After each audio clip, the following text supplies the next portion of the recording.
Hello. तर तुमच्याकडे पण अशा खूप साऱ्या साड्या असतील ना, तर माझ्याकडेही आहेत आणि या साड्यांचा वापरून आपण खूप छान वस्तू घराला डेकोरेट करण्यासाठी बनवू शकतो. तर त्या वस्तू काय बनवू शकतो हे मी तुम्हाला दाखवते. तर अशाच माझ्याकडे ही एक साडी आहे, तर ती मी घेते. आता ह्या साड्या भरपूर दिवस झालं मी यूज करत नाही किंवा बरेच दिवस अशाच कपाटात पडून आहेत. तर अशा साड्या वापरून आपण काय बनवू शकतो, चला मी दाखवते. जर तुम्हालाही टाकाऊ वस्तूंपासून टिकाऊ वस्तू बनवायला आवडत असेल तर मला कमेंट करून नक्की सांगा. आता ही जी साडी आहे ती पूर्ण प्लेन साडी आहे आणि आता ही एका बाजूने आपण अशा पद्धतीने निर्या करून पूर्ण साडीची जी घडी आहे ती उलगडून घ्यायची आहे.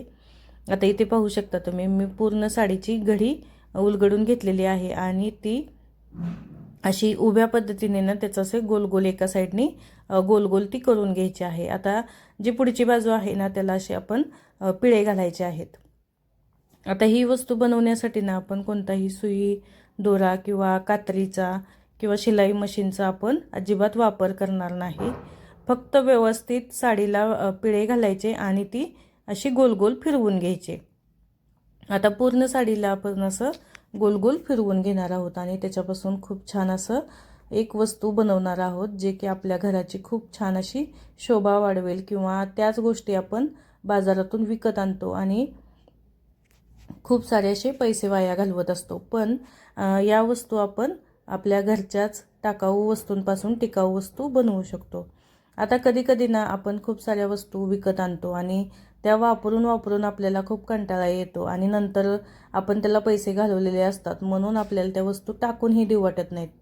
पण आता ह्या ज्या वस्तू आहेत आपण टाकाऊपासून बनवतो, तर ते ज्यावेळी आपल्याला नको आहे, त्याचा वापर करून झालेला आहे किंवा आपल्याला बोर होतं खूप दिवस वापरून, तर त्यावेळी आपण हे काढून पण ठेवू शकतो. तर अशा पद्धतीने तुम्हीही अशा वस्तू बनवून तुमचंही घर डेकोरेट करू शकता. तर तुम्हाला पण आवडत असेल ना अशा वस्तू बनवायला, तर मला कमेंट करून नक्की सांगा. तर अशा पद्धतीने पूर्ण साडीला मी गोल गोल करून घेतलेलं आहे आणि पूर्ण साडी आता माझं होतच आलेलं आहे. आता शेवटी थोडंसं जास्त पिळे घालायचे आणि साडी आपली पूर्ण गोल करून घ्यायची आणि जे शेवटचं जे राहणार आहे ना, तर ते असं मधोमध आतमध्ये घालून घ्यायचं आहे, म्हणजे जो पदर आहे शेवटचा तर तो बाहेर निघणार नाही. त्यासाठी अशा पद्धतीने हे सर्व गोल गोल करून घ्यायचं आहे आणि आता हे साईडला ठेवून द्यायचं आहे. तर आपल्याकडे ना बरेचसे ब्लाऊज पीस असतात साड्यांचे किंवा आपल्याकडे ओढण्या असतात. तर त्या ओढण्या वापरून आपण त्याला आता वरती कवर बनवणार आहोत. तर हा ब्लाऊज पीस आहे आणि त्यालाच आता मी अशी मधोमध एक बांगडी लावून घेणार आहे, म्हणजे त्याला एक खूप छान असा लुक येण्यासाठी इथे मी हे बांगडी लावून घेते. तुम्ही पण अशा पद्धतीने बांगडी लावली किंवा तुम्ही बांगडी नाही लावली तरीही चालू शकतं, पण याच्यामुळे ना खूप छान अशा प्लेट्स येतात त्याच्यावरती. त्यासाठी अशी बांगडी लावून घ्यायची, कारण त्याला खूप छान असं ॲट्रॅक्टिव्ह ती दिसू शकतं. आता अशा पद्धतीने आपण हे उलटं करून घ्यायचं आहे. आपला जो ब्लाऊज पीस आहे तो उलटा करून घ्यायचा आणि त्याला ज्या प्लेट्स पडलेल्या आहेत ना त्या व्यवस्थित करून घ्यायच्या, म्हणजे आपण ज्यावेळी ते बनवणार आहे ना त्यावेळी त्याच्या प्लेट्स अशा खूप छान त्याच्यावरती दिसतील, यासाठी अशा प्लेट्स पण व्यवस्थित करून घ्यायच्या. आता हे पहा किती छान अशा प्लेट्स तयार झालेल्या आहेत आणि आता जी साडी आपण गोल करून घेतली होती ती याच्यावरती मधोमध अशी ठेवून द्यायची आहे.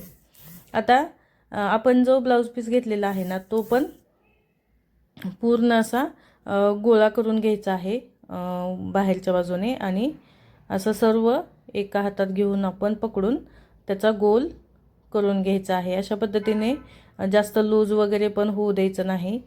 सर्व बाजूंचं कापड जे आहे ते व्यवस्थित पकडून घ्यायचं आहे हातामध्ये आणि अशा पद्धतीने तुम्ही हे इथे छान असे एक फूल बनवू शकता किंवा खूप छान असं इथे जी डिझाईन आलेली आहे त्याच्यावरून मी छान अशी इथे फूल बनवत आहे.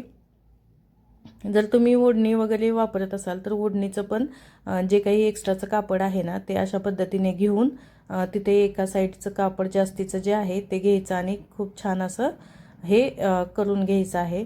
आता इथे आपण कुठलाही दोरा, सुई दोरा किंवा कात्री वापरणार नाही. इथे फक्त आपण एक रबर बँड घेऊन त्यालाच रबर बँडने पॅक करून घेणार आहोत. तर तुम्हीही अशा पद्धतीने हे पॅक करून घेऊ शकता. आता हे पहा, आता हे ऑर्गनायझर म्हणजे आपण हे कुशन बनवलेलं आहे आपल्या सोफ्यासाठी किंवा सोफ्यावर किंवा बेडवर ठेवण्यासाठी.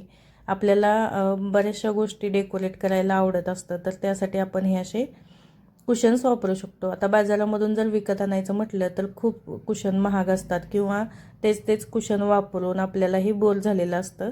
तर तुम्ही अशा पद्धतीने हे कुशन्स तुम्ही बनवू शकता आणि तुमच्या हॉलला किंवा तुमच्या सोफ्यावरती हे ठेवू शकता. आता पहा, हे पहा, कितीही त्याला मी वरून टाकलं तरी तर ते सुटत नाही आहे. आता हे माझं थोडंसं एका साईडला गेलेलं आहे, पण तुम्ही असं मधोमध घेऊन तुम्ही ते बनवू शकता.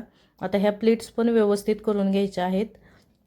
कितीही तुम्ही वरून टाकलं किंवा कितीही ते जोरात हाताळलं ना तरी ते सुटत नाही. अशा पद्धतीने तुम्ही हे ऑर्गनायझर्स असे बनवू शकता आणि तुमचं घरी डेकोरेट करू शकता. तर तुम्हाला व्हिडिओ आवडला असेल तर नक्कीच मला कमेंट करून सांगा. किती छान असं हे ऑर्गनायझर तयार झालेलं आहे. चला बाय.